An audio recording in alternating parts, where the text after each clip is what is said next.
Bonjour à toutes et à tous. Alors, Rav Erez Moshe Doron, il a ramené une lettre de Rabbi Nathan dans laquelle il disait à son fils dans la lettre précédente, lui relatant des événements compliqués, des événements tragiques, et lui expliquait sa grande souffrance par rapport à tout ça, etc. Et Rabbi Nathan répond à son fils. Il lui dit, mon fils, je trouve que c'est bien sûr que tu souffres, et moi aussi je compatis, et moi aussi j'ai beaucoup de peine pour ce que tu me racontes, mais je trouve que tu es mahmir betsar dans la souffrance. C'est quoi mahmir dans la souffrance? Mahmir, on a dans le langage de la halakha, ça veut dire qu'il y a des fois il y a deux opinions, une qui permettrait, une qui interdirait. Et puis des fois on veut faire bien et puis on dit allez je vais aller comme l'opinion qui interdit, comme ça je suis sûr que j'ai pas fait quelque chose d'embêtant, etc. Ça vient d'un bon sentiment des fois. Alors mahmir. Et alors il dit tu aimes trop mahmir dans ta souffrance parce qu'en fait tu dis voilà, tu dis il y a quelque chose d'embêtant, alors moi je dois en rajouter de moi-même, je dois en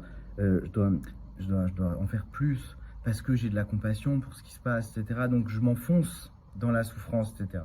Et Rabbi Nathan nous apprend que la bonne manière de vivre une souffrance, c'est bien sûr qu'il y a la souffrance, bien sûr qu'il y a les choses compliquées, etc. Des fois extrêmement compliquées, Dieu ne plaise.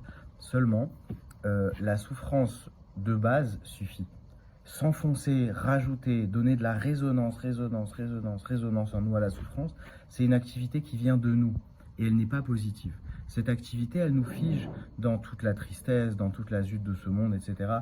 Au contraire, comment est-ce qu'on doit faire? On doit rester avec le niveau de souffrance de base, qui est voilà, normal, mais on ne doit pas être mahmir, on ne doit pas rajouter de nous-mêmes.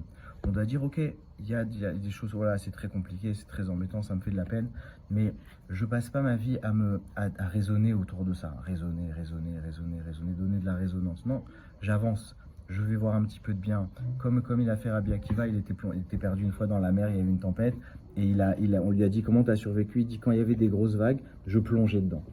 Voilà, il a plongé dans la vague. Ça veut dire que la vague, elle est là, bien sûr qu'elle est là, et personne ne nie qu'elle est là.